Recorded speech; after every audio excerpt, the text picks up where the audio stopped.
Hello guys, in today's video I'm going to show you how to add a signature to your DreamHost Webmail. So you go ahead to the mail and manage email, and from here we want to go ahead to our webmail. So just click this one on your wanted mail. Now once we are here, you want to go ahead and click on settings and click on composing messages, and here you will find the signature options. So just make sure that it says always. And you can also place a signature below the quoted message and just basically choose the options you want and click on save. After that, you want to go ahead and click on identities, click on your mail, and from here you want to go ahead and go on the signature option and enter your signature, or you can also upload a HTML. So just let's enter it.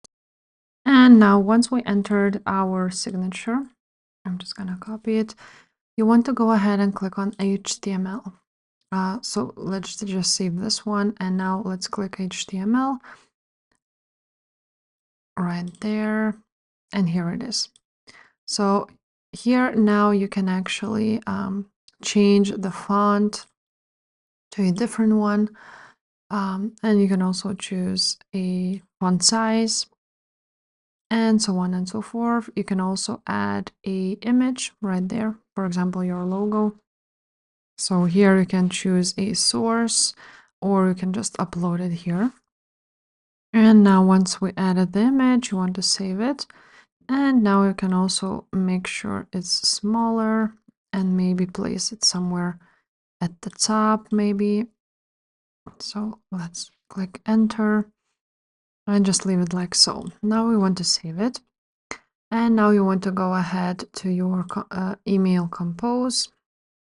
And you want to, for example, write an email, but as you can see, there is no picture here. And it is because this email is being written by not HTML. So once you click this one, as you can see, here is your image, but basically you will have to do this every single time.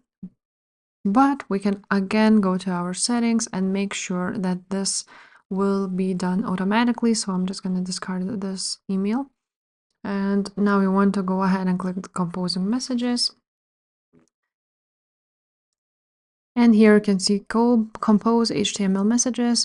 So what you want to do is click on always and click on save. And now once you go to compose your message, you will see this one automatically. And that's it. If this video was helpful, please leave a like, subscribe to this channel, and I will see you next time. Bye.